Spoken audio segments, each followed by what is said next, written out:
तामिनसे Tilottama 7 high rate की call girl वारी असी हौबदगी लोबे फावबा ताबिदुना इसागी अपाम पामदा कमेल बॉक्स दा थंबिरमु लोयना चैनल असिना मखा ताना मियामगिदमक नुंगाइरबा वारी क्या पुदुना लाक्चगे सब्सक्राइब तौसिनबियो आई ngasiदी यामना नुंगाइ हाइफम खंगदना नुंगाइ मरमदी ngasiसे इम्फाल वेस्ट पुलिस दा DSP ओइने जॉइन तौगदोरिबा मसी आइगी लाइबक फबा नत्रगा तान चाबा हाइबदुदा तारे होय तान चाबा लाइबक फबा मतनी आइना थोइना वानोम से तिंगलगा पुलिस दा लगे खलकपगा मियामगी जनरल ट्रांसफर तौरकपदा आइसु योरकपनी हानदगिसु आइहाक MPS फंगबगा पुलिस दा लेजनिंगखिबनी अदुबु मीना खनबना मा लाइन सिनबना मा हाइबदु ताकी आइगी वखलना पामखिद्रबा चिंगी बटालियन अमदा अहानबो ओइना पोस्टिंग पिरखिबनी अमरोमददी मदुसु आइगी लाइबक फबा हाइबदो ओइकी करीना ngasi aina paige khaliba langla langjing khudimak mafamdudagi puraga lakhibane dayana maram oiduna pokminaba iyambagi khongul liba chekadoriba masi khaluraga ai yamna harause masi nalamdaba tarabadi aigi punsi sida ningamdaba kaya kokpa ngamdana leigadoribani ayukki pung 13 chap chana taba matamda aihak Imphal West Police ta thungki leiram liba staff khudimakta OCB nona ai thunglabagi welcome address piduna ikai khumnabu utki mahakna lamjingduna aina phangmadaba room masak taki numitsigidi mayamga harau harau wari kra sanaraga aihak yumda haitharakki mathangi numitni aihak ya thangdagi OCB nona ariba amadi anuwa file khara puduna changaki aina file singado amamtang oina tapna tapna yengli adubu aina khangni thiriba file adudi yawramde ai ngakki tasengna ngakki daya anan masa sub inspector oina thabak puramba amani aduga माने लेखिदबा Sissu PS असिगी jurisdiction मनुंग चलिबनी अदुबु मसिदा मागी file रमथे अइना file अदु Marol थमजिलगा OCB note हाइकी OC अइना ताबदा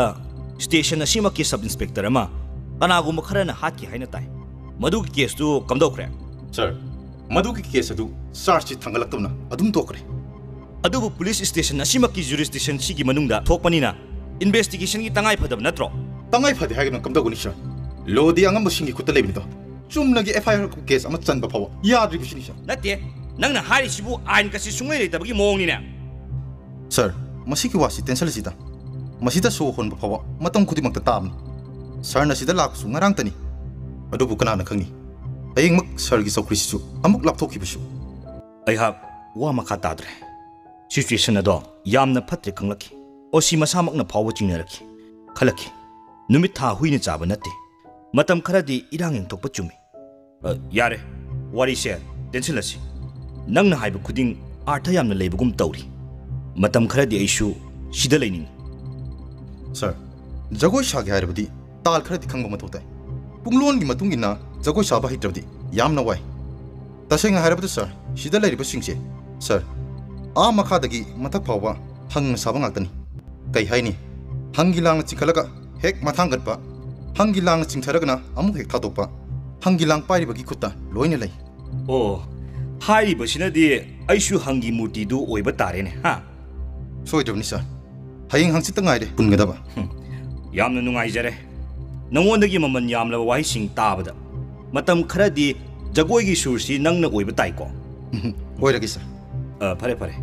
adudi ngasi gi matang swai da kainarasi ko kainarasi sir ado kainaram dai sita wa amatang hajaning yabagring ko sir yagani ne karino hayune khangde ne ain hai gadori bisibu sir na yamna lana khan khito jala sir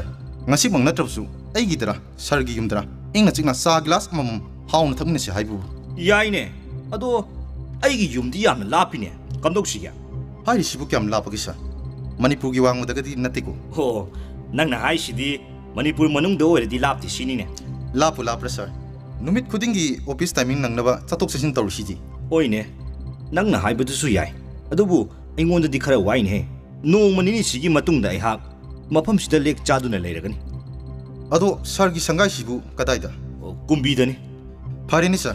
hayeng office ta lakpiranu ai oina kumbi da lakcharake nangna lamna lakpagi muhud aina nangna lakpana phatro ado nangi yumna kadai da aingonda gi di nangna khara naangwadaba male na isa sana kaitel dagini adubu ai sir gi do oina lakcharage ꯑꯩꯅ ꯈꯟꯕꯗ ꯁꯔꯒꯤꯗ ꯍꯦꯟꯅ ꯆꯤꯛꯀꯅꯤꯅ ꯈꯜꯂꯤ ꯁꯔꯅꯗꯤ ꯂꯥꯟꯅ ꯈꯟꯕꯤꯔꯝꯒꯗ꯭ꯔꯥ ꯆꯥꯁꯤ ꯃꯍꯥꯎ ꯂꯩꯅ ꯊꯛꯁꯤꯔꯥꯅ ꯍꯥꯏꯅ ꯇꯧꯕꯅꯤꯗ ꯌꯥꯔꯦ ꯌꯥꯔꯦ ꯅꯪꯒꯤ ꯋꯥꯗꯣ ꯑꯩ ꯈꯪꯉꯦ ꯍꯌꯦꯡ ꯁꯣꯏꯗꯅ ꯑꯩꯒꯤꯗ ꯂꯥꯛꯄꯤꯔꯣ ꯆꯥꯗꯨ ꯅꯪꯅ ꯂꯥꯛꯂꯒ ꯄꯨꯟꯅ ꯁꯦꯝꯃꯤꯟꯅꯔꯁꯤ ꯀꯌꯥꯃꯨꯛ ꯍꯥꯎꯕ ꯆꯥꯅꯣ ꯍꯥꯏꯕꯗꯨ ꯑꯩ ꯈꯪꯂꯔꯣ ꯅꯨꯡꯉꯥꯏꯖꯔꯦ ꯁꯔ ꯍꯌꯦꯡ ꯄꯨꯡ 8ꯗ ꯑꯩ ꯁꯣꯏꯗꯅ ꯊꯨꯡꯖꯔꯒꯦ ꯃꯁꯤ ꯍꯥꯏꯔꯝꯂꯒ ꯃꯍꯥꯛ ꯊꯣꯛꯈꯤ ꯃꯊꯪꯒꯤ ꯅꯨꯃꯤꯠꯅꯤ ꯑꯣꯁꯤ ꯕꯤꯅꯣꯗ ꯃꯇꯝ ꯆꯥꯅ ꯑꯩꯒꯤ ꯌꯨꯝꯗ ꯊꯨꯡꯂꯛꯈꯤ ꯃꯍꯥꯛꯅ ꯒꯥꯔꯤꯗꯒꯤ ꯍꯦꯛ ꯀꯨꯝꯊꯕꯒ ꯌꯨꯝ ꯀꯔꯝꯅ ꯈꯪꯉꯤꯕ ꯁꯔ ꯑꯩꯈꯣꯏꯒꯤ ꯂꯝꯗꯝꯁꯤ ꯃꯆꯪ ꯑꯣꯏꯕ ꯑꯣꯐꯤꯁꯥꯔꯁꯤ ꯈꯔ ꯇꯥꯡꯂꯤ ꯃꯥꯜꯂꯦ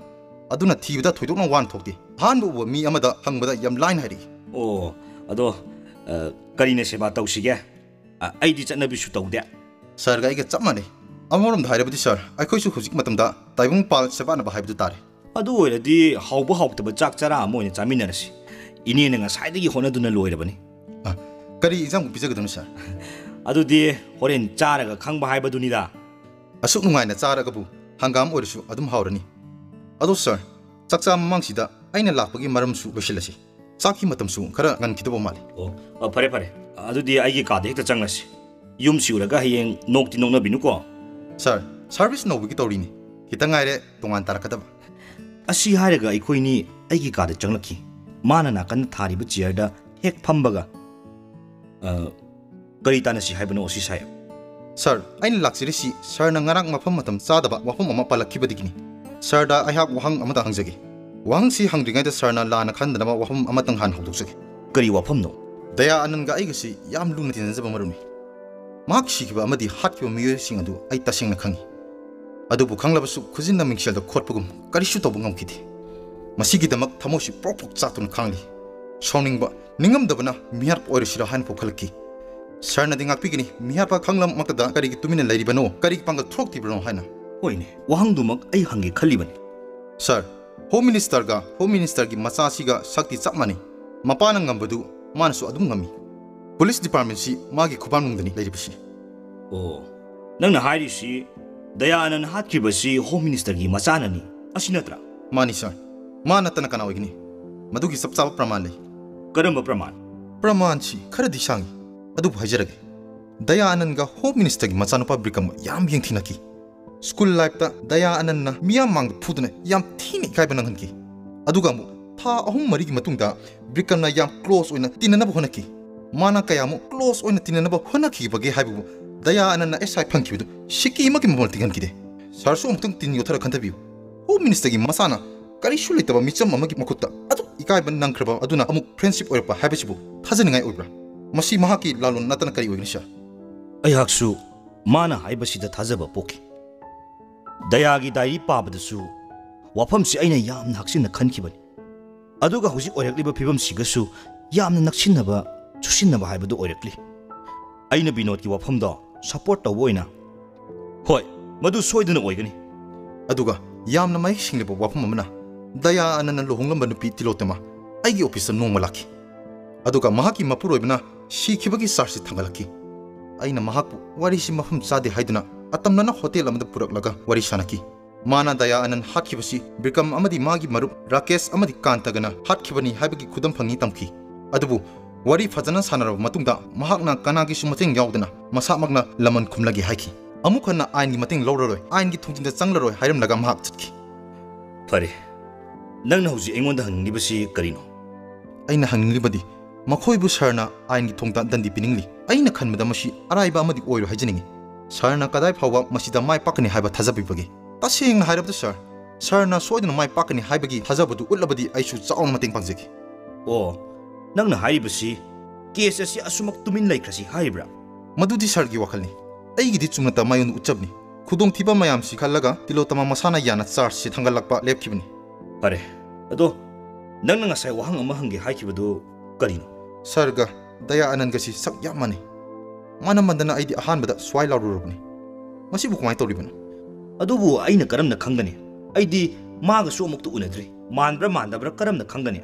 ꯑꯩꯗꯤ ꯁꯔꯅ ꯑꯇꯝꯅꯅ ꯗꯌꯥ ꯑꯅꯟꯒꯤ ꯀꯦꯁꯇꯨ ꯊꯤꯒꯠꯂꯛꯄ ꯑꯗꯨꯒ ꯁꯛ ꯃꯥꯟꯅꯕꯗꯨꯗ ꯐꯩꯕꯣꯛ ꯑꯣꯏꯕ ꯅꯤꯡꯂꯨꯔꯦ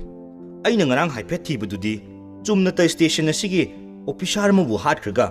ꯑꯗꯨꯒ ꯖꯨꯔꯤꯗꯤꯛꯁꯟꯁꯨ ꯑꯣꯏꯕꯗꯨꯗ ꯆꯨꯝꯅꯇ ꯍꯪꯕꯅꯤ ꯐꯔꯦ ꯃꯁꯤꯒꯤ ꯋꯥꯁꯤ ꯇꯣꯛꯂꯁꯤ ꯑꯣꯁꯤ ꯁꯥꯍꯦꯕꯅ ꯍꯥꯏꯈꯤꯕꯗ ꯗꯌꯥ ꯑꯅꯟꯒꯤ ꯅꯨꯄꯤ ꯇꯤꯂꯣꯇꯃꯥ masana kanagi mateng yaudana laman kumgani haikibadu thajaningai oibra chumna ta mathwai ngai tabagi haiba oiroidra hoi madu su oirambe adubu aigi pik laba hinsapta mahak na ngamgudra haina sukhali maramdi mahak icham chambi amadi nate chingi ichinong singa khangna chanaba yamna leiba mali adudi karigumba chingneriba miyoi singa sigi maraktagi amatang siba horakpada tilo tamagi chenpham leitredana sorry sir madu tangdi ngakpi gani madu sar gi pukning khangdri ngaida aina khumang sausan khibani aigi asol mani wafam si sar ga aigi tani khangliba adumna tarobadi sarna aigi mayeng bitre aduga atamna na aina sida lapagi belusu leitre hai sinadi mangonda nangna physically natrabasu morally support tawre haibani ne madummak ni sir aina ngamlaroi da thabak amabu angamba amana tawkhibada support topum thoktro adudi nangsu Bikram sibasi pami natra masibu kayar khaiki gani sir mahakna aigi nuksiriba marupu hatkibni ado nangna aigi sida atamna lakpagi maram si wafam singa sigidamak oipam thokte chumi sarna kok laibna ubani wafam do hejarage karigumba sarna daya ananga hek pukminaba oiram labadi aigi su mathak maka onthokduna nakhai sengdoki khanjarambani adubu madu thoktrabnina double cross haibu tare haibadi sai yani gi marakta araibu sai haibadi sir sarna aibu chingnaba yaba aina sarsi karamba mino haina thidopa lakpa oina ukiba ani subda sarna aibu mateng phangadaba misaktuni haina khanba karamba dano sarna ubigadarubese yamna chumba wafamni ani makta nangsi ikanda khanba tar ado aigi su khannaba ahing amata di matam piudana aduga wafam amana hojik tilotama high rate ki call girl ni haiba tare adu di karamna chumra lanbra haibdi ai chu tasingna khangdri adubu magi target ki matuk inadi madusu othokpa yai madudi film gi tarni ne taibangdabu karamna karino sir film haise taibangi mamini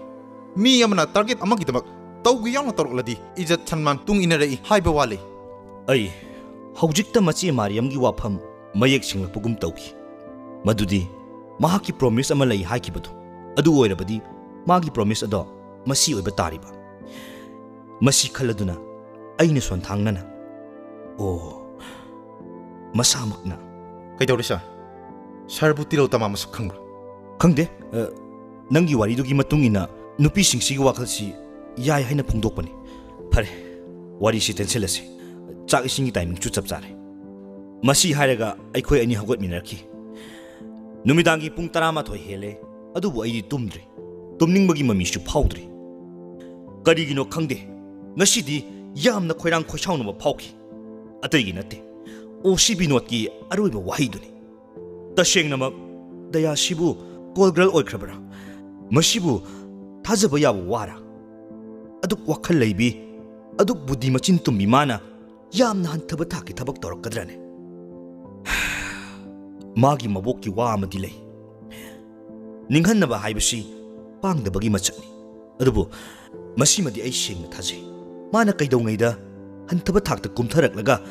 magi aningba apama pangthokloi mapan thongda saktam ama utlaga ani shuba magi thabak pangthoklabra aduga OCB note ki nungi wafamna karino mana ibu hek ubaga hiram amada khumang chauksingmugum uki oiba yai karigumba aina daya ananga pokminaba oirabadi aingi thongda bekambu dandi pibagi mohta atopa upai sinasi hainingbagum maramdi mahak daya anangi nusinaba marupni daya anana sikiba misidu mahak penkide aduga ainbu utchachinduna thamlaga Bikrambu maning thongda loisinsi hainingbagum tauki masimak Bikram nasu daya anan tauki daya anan amadi tilo tamagi mitta utchairaga magi aningba pangthoki matang si yorakpada OCB note ki double cross ki wafam lakle tasengna mahaksu Bikrambu hatpa pami daya su Bikrambu hatpa pami aduga aina su Bikrambu hatpa pami uchik amada sikari ahumna